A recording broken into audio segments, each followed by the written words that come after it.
Chuck's got the questions, digging so sharp, peeling back layers, hitting the heart.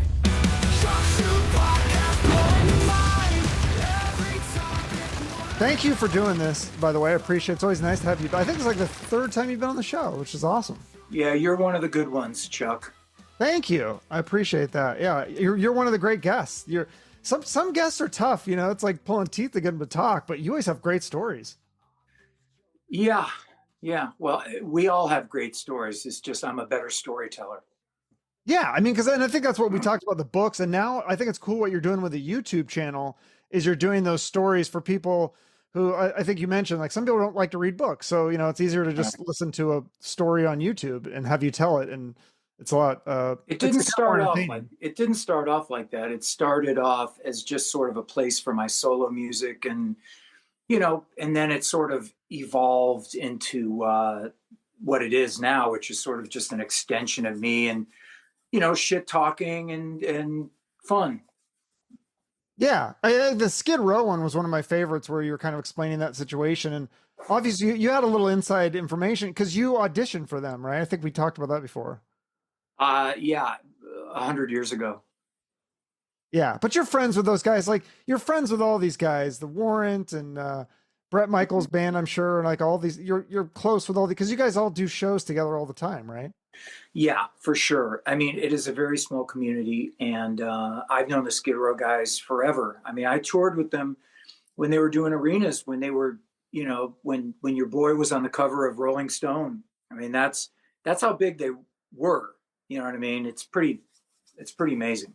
Yeah, I love too that you know, it just seems like talking to musicians, like nobody has the thing where like, oh no, our band's harder than yours, we're cooler. Like everyone's just like happy to be here at this point as well. Everyone is just happy to be working. That's the best. That's the best revenge of all, is that we're still able to do it and you know, make a living. Yeah, and I mean your bread and butter is obviously going to be the Quiet Riot and touring with them. So you're doing this new album. I'm assuming this is kind of more for fun, like for your own creative, artistic endeavor, like to feel something.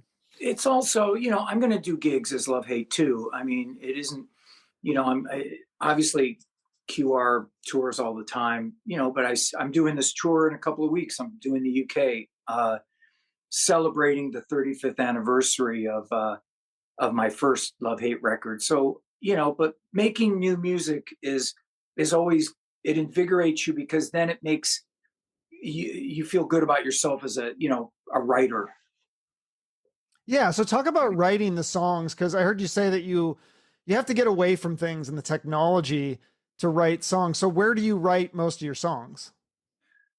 Just in one of the empty rooms in my place. And just, I mean, it's very easy to get away from it all. You just got to turn off all the nonsense. Most people, I'm sure if you've been to an airport lately, this is their entire life. You know what I mean? They can't detach from the machine.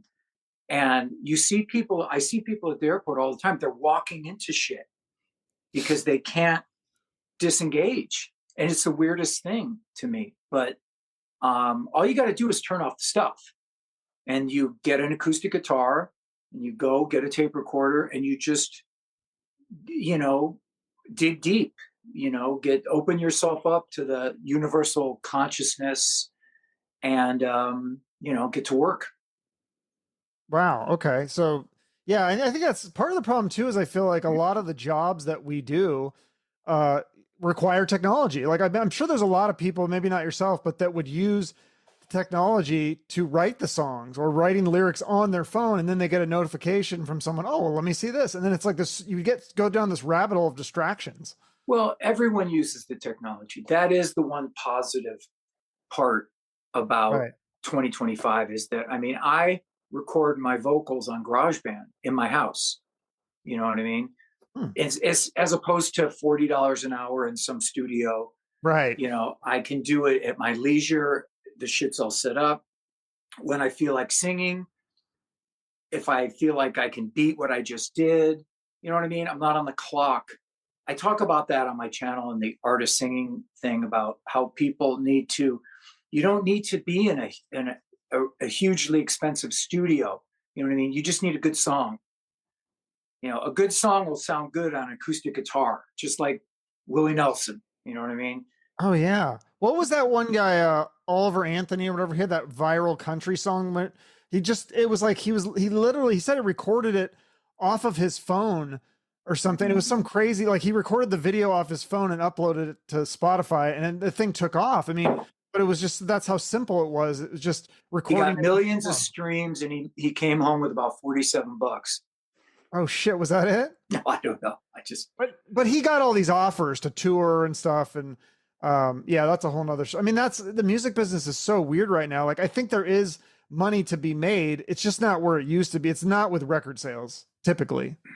Well, you are correct. I mean, everybody knows that. That's the thing is how do you sell records in this, 2025? I mean, it requires ingenuity and fresh ideas. It requires, more song and dance. In the old days, the record company would put it on MTV or the radio or this and that. You would tour, and you always knew if your record was on the radio because the club would be packed, and consequently, if you showed up and the record wasn't on the radio, it would be empty.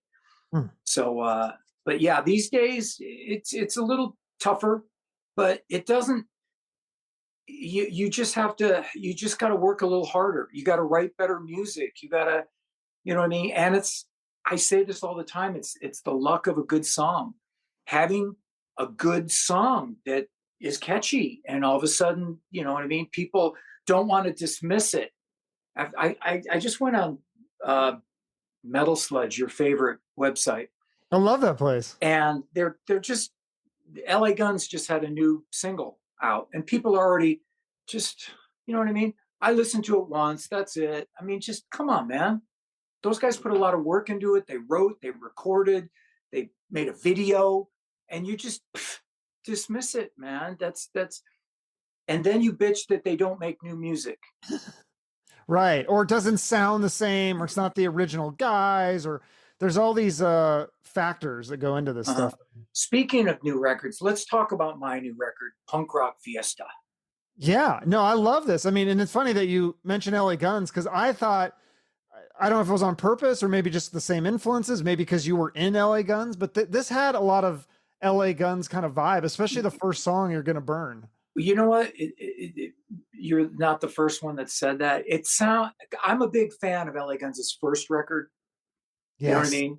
That's what my new record sounds like, because it's just this guitar fiesta.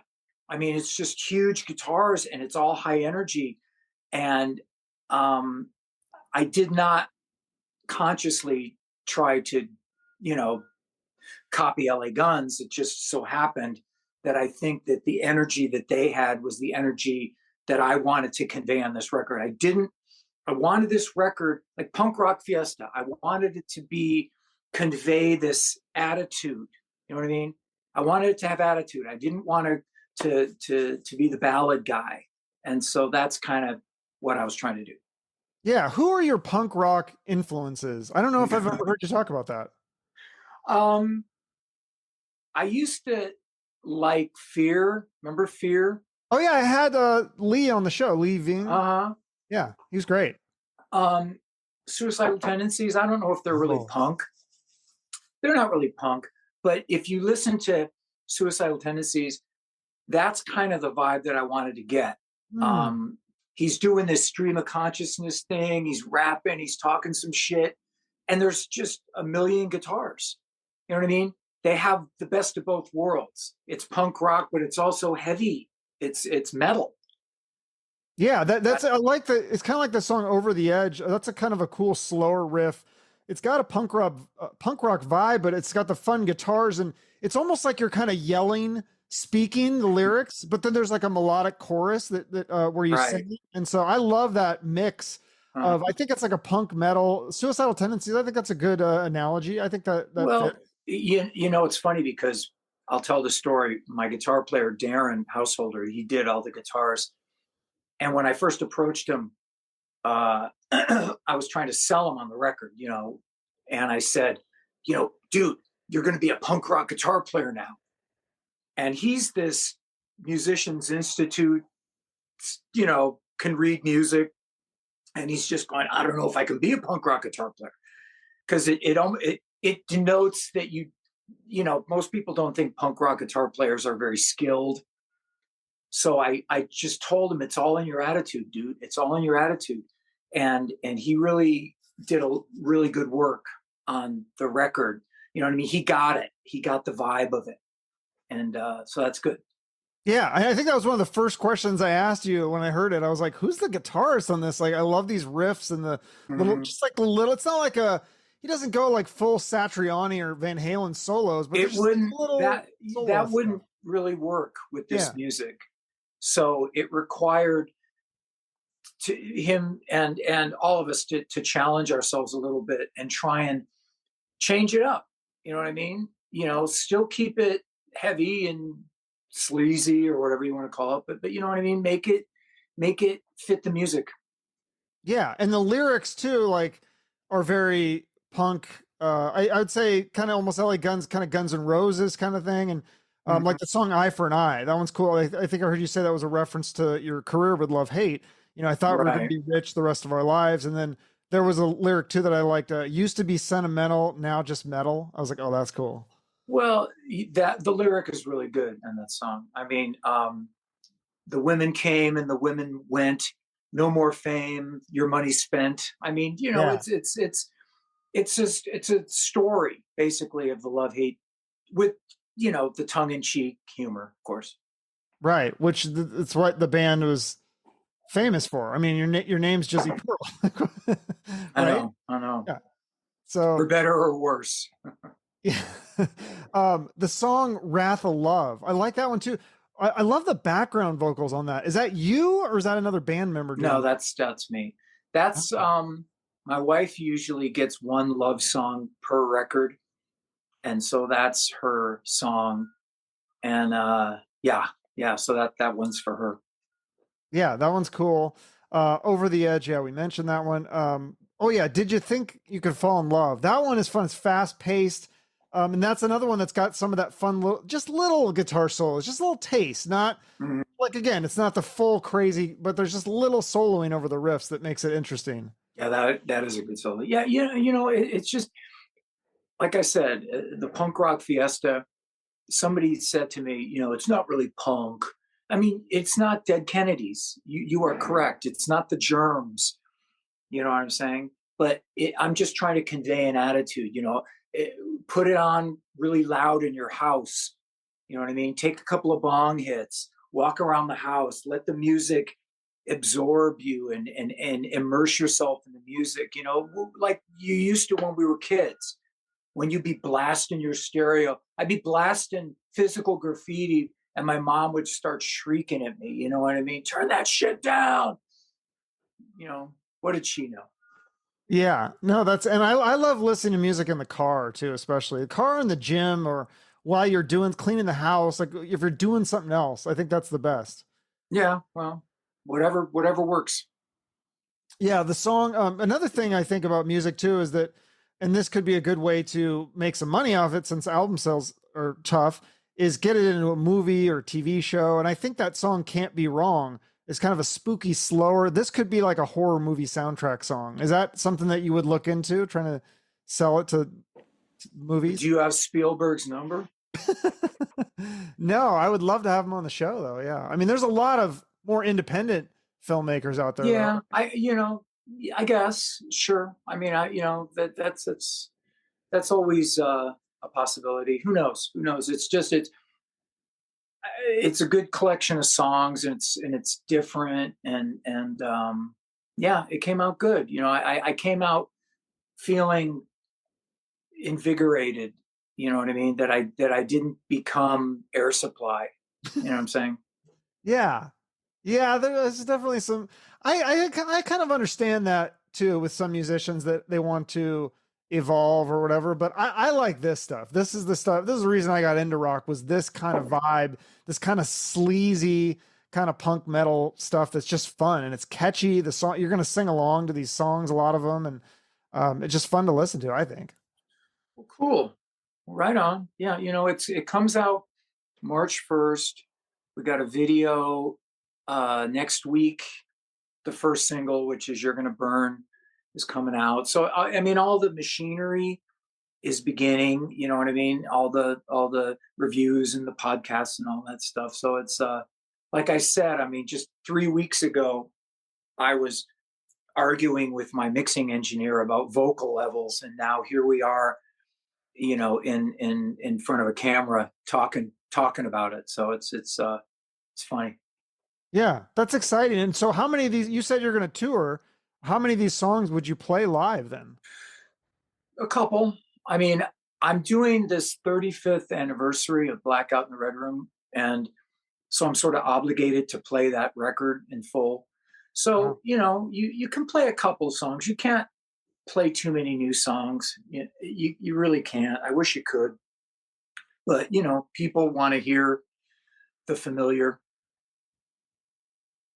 I guess, yeah, it depends on, for me, it just depends on how big of a fan I am of the band. And usually I don't go to a concert if I'm not a big fan. And so I like to hear some of the deeper cuts. Like, of course, there's certain songs you have to play, but I think it's fun to hear some new music and mix it up. Otherwise, it's just like, I feel like it's like the same thing. Like some bands, they've been playing the same set list for like 10, 20 years. Well, that's most of us. I mean, you can't get away from the fact that people want to hear what they want to hear, what they're paying to hear. Right. You just can't go off on some jazz odyssey, and you know what I mean. You just, because people want to hear what they want to hear, and they'll grudgingly accept one or two new songs tops, I think. You know what I mean. But then you gotta hit them with the Sure. familiar songs. Does it depend too, like how long you get to play? Cause like I know Guns N' Roses, they'll do like 3 hours. So they play in like almost their entire catalog by that time. Like, does it, like if you only have 45 minutes, it's going to be different than if you're given an hour and a half or 2 hours, right? Of course. That's everybody. Yeah. Do you like doing the longer sets like that? Cause as a fan, if you're really big into the band, it's fun to hear a bunch of songs.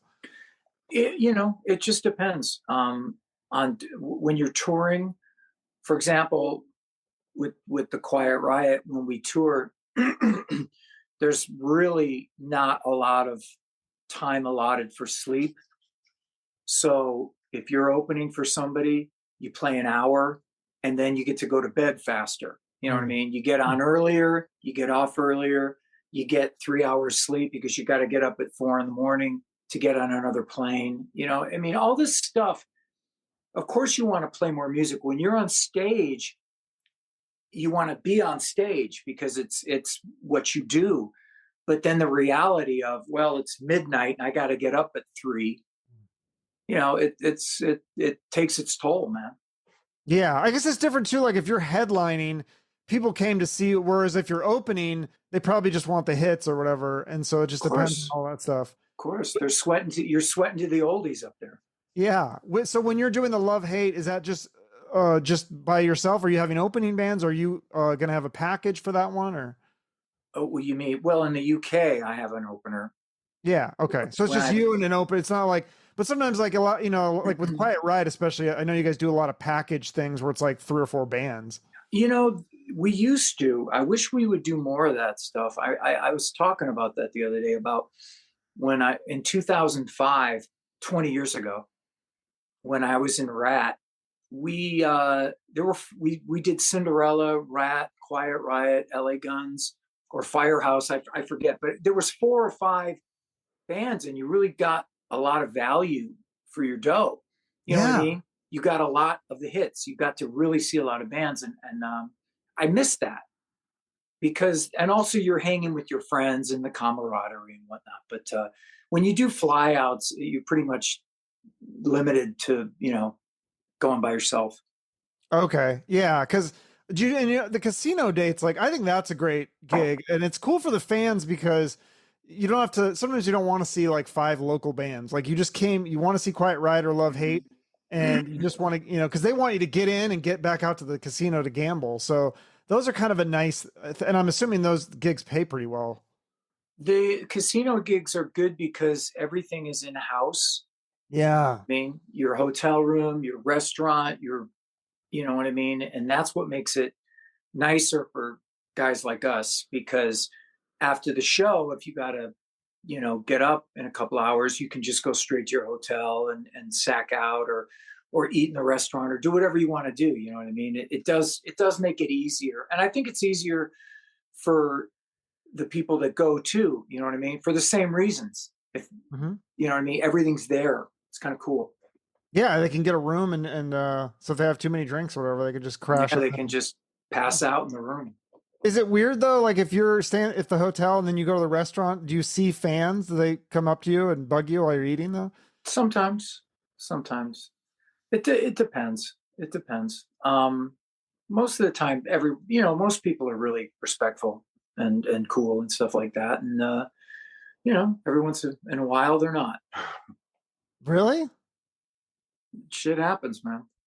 Do you still, are you doing like is that part of the going to be the love hate tour? Are you going to do like the meet and greet? I know that's a big thing for bands these days. For better, I am not doing it in the UK. No, no. I've been encouraged to do that, but I haven't crossed over yet to that area. I know everyone does it, and you know why everyone does it. It's because it's important to make a living. yeah. I mean we talk about the album sales. It's like you said, you got to get creative. That's definitely been a big thing, I think, for people, and I think it's cool for the fans. I know, like probably most musicians do not want to chit chat with a bunch of fans immediately after doing a gig. They probably would rather go to their room and relax and take a beat. Well, it depends. It depends. Now that I've been doing them, it's my opinion of them has changed. I mean, in the past, I would think, who would who would want to pay $1,000 to meet Ace Frehley, or you know what I mean? But the thing is if you don't want to do it, don't do it. You know what I mean? If it means that much to you, if you want to meet somebody that bad and shake their hand and take a picture, then go for it. You know what I mean? No one's forcing you to do anything. Yeah, it is kind of cool. I mean, for the fans, I think it's really cool because it just seemed like back when I was a kid and really into music and like reading about stuff in Metal Edge and everything, like you guys seem so untouchable. Like I don't even know if I'd ever seen interviews with you ever before until recently, because a lot of things was just I'd read about in magazines. I knew your name, I've listened to your music, but it was, you couldn't find videos. You weren't on MTV at the time when I started discovering you. So then it's like I don't think YouTube was around. So now it's like you can actually have one-on-one conversations. It's totally different. Everything's different now. Everything's different. The way that you sell records is different. The way that you relate to people is different. I mean, but some things shouldn't change, and that is the power of live music and being live, if you know what I mean. And it's important, you know what I mean? It's important that, because it's all you have is your last gig, and everyone should do their best and not phone it in, and keep your standard up of excellence. Yeah. Do you think there's ever a point for you where you will retire from the live gig, or are you just going to be like, you're going to your grave singing? My grave. You know what I mean? Like some bands like the Rolling Stones are still out there. I mean, there's a lot of bands that keep going and they sound great. So why not? Well, some sound great, and they give me strength. Like you say, Mick Jagger's almost 80 years old, and he's better than ever. There's guys out there that are doing it and still can sing, and it's a good thing. You know what I mean? There's always going to be people that say, "Oh, you're not as good as you used to be, and you should give it up," and blah blah blah. But I mean, if you're having fun with it, and I say just continue. Yeah, I mean, because you actually enjoy it, right? I mean, obviously the money is nice too, but like that's what I'm saying. Like some people really love it, and for other people, it's like, all right, this is a necessary evil of making music. Let's hope that we never get to that point where you're just not enjoying it, because then it wouldn't then it would really be a drag. I Right? Yeah. mean, I've getting talked up to on some who, stage and just being yeah. bummed, and I Well, wish I some was in. people, Yeah, go ahead. oh, I was just gonna say, I think some musicians maybe they just don't like the touring aspects, or they're much more comfortable in the studio making music. So, Or on the that's couch. yeah, yeah, I guess so. I mean, yeah, um. Anyway, everybody is different, and I just know myself, and I know that I enjoy playing live, and I take a lot of I work at it, you know what I mean? Because it gets harder as you get older. Anyone will tell you that. So I just keep trying to do my best, you know what I mean? In this crazy 2025 world. yeah. Well, and I think one thing that I heard you talk about is like you gave up alcohol. You've been sober 7 or 8 years or something, and it was easy for you to do. You don't have an addictive personality. Is there other like health and wellness kinds of things that you do to keep your voice in shape and just be able to run around on stage? I mean, because you look great. Like I said, you're in shape. You're not overweight or The anything. not drinking was a big deal because you get better rest, maybe, Yeah. you know what I mean? And obviously if you're drunk on stage, you're not gonna sound as good, straight up. And I've been doing this keto thing for about a year. Hmm. I changed my diet, and so I've been doing keto, and that has, I guess, helped a lot. As far as I just weight loss, energy, everything. So Wow. So you're full keto. So you're not like carnivore I'm though, I'm right? I'm lazy keto. Lazy. What is, how do you describe that? Like, Lazy keto. There's different. It's like being a born again Christian and a Christian. You know okay. what I mean? So lazy keto is keto, but you still cheat. You know Yeah. what I mean? You know what I mean? You're not supposed to eat sugar. You're not supposed to eat carbs and stuff like that. So I mean, I basically do the keto thing, but not in a militant fashion, because then there's no fun. You know what I Yeah, mean? I mean, There's I think no. it's even because I had some of those guys. I've had some of those guys on my show, like Vinny Tortorich. I don't know if you follow him, but even he's like, like around Christmas, he doesn't even do the keto stuff. He's like, you got to live a little bit. But I tell you, the thing is it does. It's a good thing for health. I mean, I'm not preaching or telling anybody what to do, but it's a good thing because sugar is bad.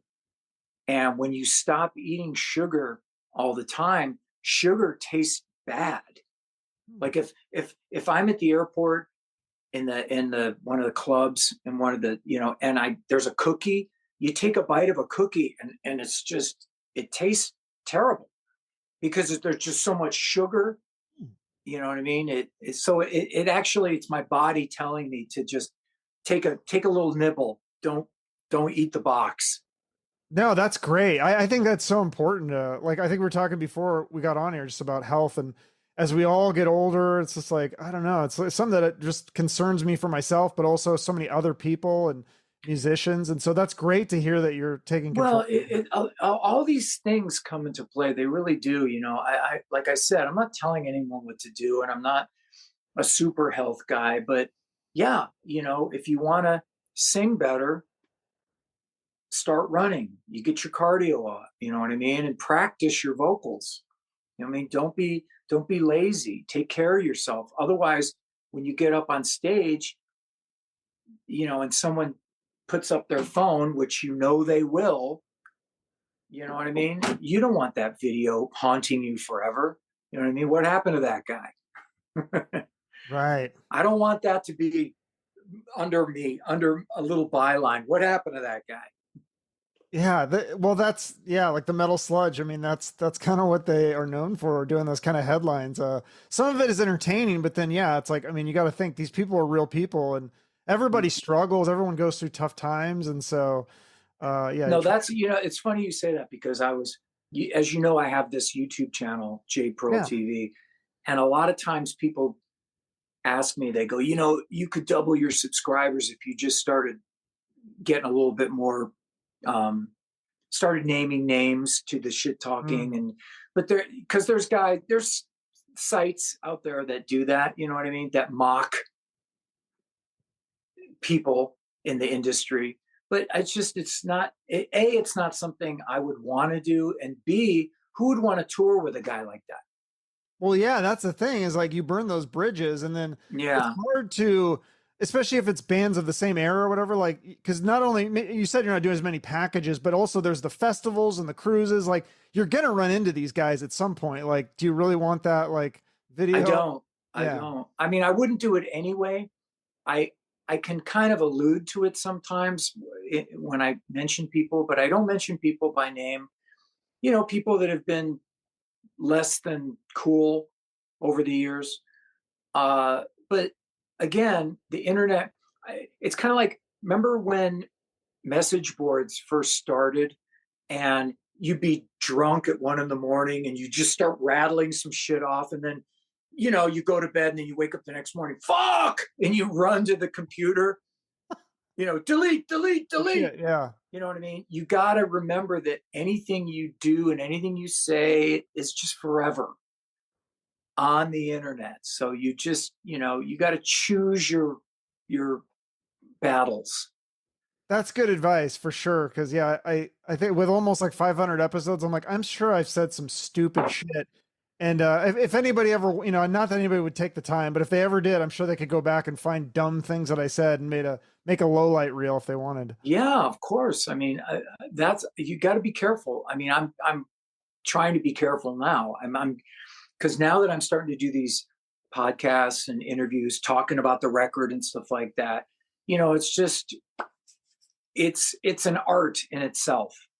You know what I mean? Like making Right. music, like being on stage, that, you know, it's just, it's a whole nother aspect of what we do. Yeah. It's like people want the dirt and the gossip and stuff so much. It's and I'm kind of guilty of it too. Cause sometimes I fall prey to Well, that. everybody wants it. I Yeah. want it. I want to hear the Right. shit talking. You know, it's just, but that's, like I said, I mean, there's a certain, you know, I'm married, so I'm not going to talk about all the gnarly shit from the past because it's just not appropriate, man. It's not appropriate. You know what I mean? And it's just, when I tell stories from my books and stuff like that, again, ancient Rome had nothing on us back in the day. And I'm just being straight up. I mean, it was like every night was Orgyville, you know, Caligulaville. Every night was like that. If you wanted it, you know what I mean? If you wanted it, it was there for you. And I'm just, any musician, fat, thin, bald, good looking, ugly, whatever, if you wanted it, if you could have it because it was there. I'm talking, you know, back before the internet and stuff like that. It's just, it's true. That's It's true, so crazy. But you know, but some people, you know, got a little carried away, and but it's funny to have. So when I write about it, like in my books and stuff like that, Yeah. you know, it's true. Being in Hollywood, hanging out at the Rainbow, being on tour, backstage, all that stuff. It was for real, and it was fun. But it was you know, that was then. But you didn't have to look for it, right? Like these people they're coming to you and you just have to These people, these girls or whatever, like girls are just, they're approaching, they're trying to get backstage. Like it's really, it's so easy. Like it'd be very tempting. Like if you were married or had a girlfriend and then you go on this tour and there's all these girls that want to hang out with you. I mean, that's gotta be hard for anybody. well, you just got to not be married. Yeah, I guess that's, We're talking 1990, 1991, 92. That was when, you know, I was opening up for Skid Row and arenas and AC/DC playing stadiums and stuff like that. So, I mean, you're talking 35 years ago. So I can look back on it, you know, nostalgically, but I wouldn't want to be that crazy drunken idiot now for sure. You just be a fool. It's crazy that they haven't, you know, hasn't really been like a Me Too thing about rock and rollers. Like, cause you'd think there's gotta be a lot of angry women out there that have buyer's remorse or whatever that could make, you know, not even make up stories, just tell stories and go public. And maybe some have, but you know, it's nothing really super negative. Like no one's really been canceled for that. Like, how has Motley Crue not been canceled for all the shit they did? I don't know. I'm not sure. But yeah, I mean, I guess you're right. I mean, it is a double standard, isn't it? Yeah. I mean, it's changed now because you guys are older and wiser and more mature. And Well, it's just it's been done. You yeah. know, there's guys that I know a guy that was true to his girl during the hedonistic days, and he was true to his girl, and he kind of regretted it. You know what I mean? Because he never got to have the hammer of the gods. You know what I mean? He never got to do it. And but yeah, I mean, you're talking a long, long time ago, man. And it's, you know, and being sober, obviously, you're not going to get into trouble these days. Yeah. And I feel like most musicians from the 80s and 90s that are out touring now are sober. A majority, like I know like Def Leppard and all these, I mean, a lot of these guys that were real famous for drinking a ton back in the day, Nikki Sixx, are now totally sober. Well, yeah. I mean, because you get to a certain point where it's just it doesn't make sense anymore, and it hurts. Yeah. It doesn't help. It doesn't help your performance. You know what I mean? And you just have to do it. You have to, you know, make that change. Yeah. And I think, I mean, there is some really good music that's happens when people clean up their act. I mean, you look at Aerosmith when they got sober, like they See, started making I disagree. I like the fucked up Aerosmith. See, and that's the thing. Some people say that too. Yeah, some people say they like the fucked up stuff better. I like Rocks when they're firing off pistols in the control room of the studio, and there's the mound of coke on the table. That's the Aerosmith I like. Yeah, I don't like the clean Aerosmith. You know what I mean? The ragdoll era. yeah. It is just interesting though. The contrast because then it gets to a point where then they get so fucked up that then the music starts sounding like shit, and you're like, what? Mm-hmm. Like, and so I think that's for a lot of bands. Like they're first like out the gate, like Appetite for Destruction for Destruction is like, I mean I'm sure they were fucked up on that, and it's a brilliant record. But I think eventually, you know, they had to get sober, and well, you can like for example, Appetite is like our Blackout record in that respect that when you hear the Blackout record, it does convey this kind of uncontrolled attitude, and that was the time. I mean, you're talking 1988, 1989, when all these guys, and myself included, were out of control. I mean, on the strip, out of control, and it comes through in the music, and got captured in the music, which is great.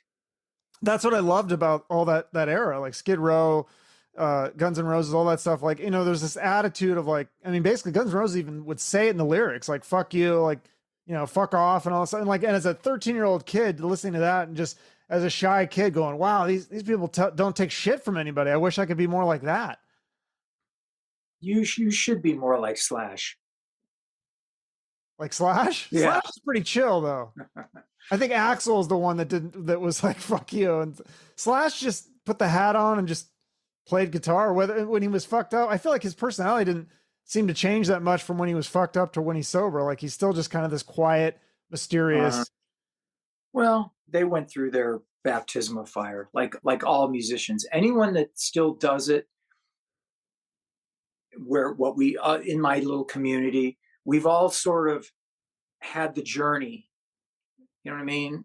The drunkenness, the craziness, and then, you know, you realize that what you have to do to stay in the game, you know, Right. music, and that's why you're right. Most of the people that I know aren't 1% as crazy as they used to be. But do you still see some people that are, you don't have to obviously mention names, I don't want to get in trouble, but you still see some that are like almost kind of like they're still in the 80s, like they're still trying to live that life, and like it's not going to end well, right? Some of the guys, I don't know if it's the same, but some of the guys that grew up and were too young to get record deals when they were giving record deals away, like on the strip in the 80s and stuff. So someone that was maybe ready to get a record deal in 1995 or 1996, they sort of missed that window, because that's when grunge came and just destroyed the Sunset Strip. And so I think sometimes those guys party harder than us guys, because At that time in the they're 90s? trying to relive it. Okay. Oh, so like in the 90s, though, you're saying like they were a little late to the party, but they still partied hard. No, right now. Well, right now they still are. Yeah. Oh shit. Yeah, because that's one thing I just noticed is that the older I get, like it doesn't even sound fun to me. Like going, I was just talking to my girlfriend about this, like going to, she's like, I can't drink 2 nights in a row. I'm like, I barely want to drink one night. I have like 1 or 2 drinks. I'm like, I'm good. Like that's a crazy night for me. Yeah, I don't miss those hangovers, man, for sure. Right? For sure. And even just a small amount, the older you get, the more you really feel it and you notice it. Mm-hmm. Yeah. It sucks. It's like, and I think the thing is like, we're always chasing what feels good. And so when we're young, it's like you're chasing the drugs and alcohol because it's like, it feels good. And then the older you get, you're like, actually like being healthy feels good. It actually feels better than doing the drugs and shit, because that just like hurts. It sucks. It sucks what you're telling me, Chuck. Getting old? No, I don't even want to talk about getting old. I accept it. It is what it is. I just deal with it. I just deal with it, and I strive for excellence on record and on stage, and that's the best you can do. Yeah, well, I love the new record. Again, it's called Punk Rock Fiesta. It's out March 1st. I got to listen to it all. So yeah, the single comes out next week, and we're doing a video, and I got this tour in the UK, and yeah, I mean, we're gonna. But no tour in the US. Sorry? I no tour in the US or like select dates maybe. I'm gonna play a couple of selected dates. Okay. In the US, but not a tour per se. And is it the band members that play on the album that you're going to tour with, like Darren Householder and Dave Moreno? Yeah, he's doing it. Yeah, for sure. Who's the bass player? A guy from Vegas that I use named Ellis. He didn't play on the record. A guy in Scotland played on the record, but obviously bringing him from Scotland here wouldn't make sense financially. Oh, okay. So wait, are you in Vegas now? Yes. Oh, okay. So you're with like Troy Patrick Farrell and Eddie Trunk and all those guys. And yeah, we're all just a little coffee club right here. Nice, cool. All right, well, again, yeah, the album comes out March 1st, and then tour in the UK, and then anything to update about Quiet Riot? You guys have, I'm assuming there's some shows lined up there, right? We'll be playing all this year, as usual. We will be playing all the time. The gigs are starting to mount, and yeah, we'll be playing out a lot as usual. I'll have to come see one of those shows. I don't think I've ever seen you with Quiet Riot. I don't know if I've ever seen Quiet Riot ever, actually. Where are you? Phoenix. Oh, you live in Phoenix? Yeah. Well, Scottsdale technically, but yeah. Okay, yeah, right on. Scottsdale is the cool part of Phoenix. Yeah, I love it. It's so beautiful here. I love it. Yeah, North Scottsdale would be ideally where I would go eventually. I'm kind of more in South Scottsdale, which is like too close to all the clubs and all that shit. But yeah, it's cool. Well, I'm sure we'll be playing somewhere around there at some point. Yeah, come to a casino or something. We got some fun casinos, and those are, like I said, I think those are the best shows to do.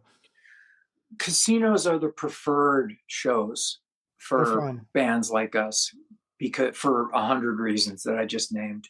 Yeah, I saw one. It was a Skid Row, Warrant and Winger, and it was outside. It was beautiful night, and it was so fun. So yeah, especially if you get a package like you and Warrant or somebody, like that'd be so fun. I totally see that. That stuff does come up. Yeah, it comes up for sure. All right. Well, thanks so much for doing this, Jizzy. Anything else to promote? No. I just Punk Rock Fiesta comes out March 1st, and we'll be doing the push, and everyone will know where to get the CD, and it'll be on all the streaming stuff. So yeah, it'll be available. I'll put the link to your website in the show notes. And the YouTube site.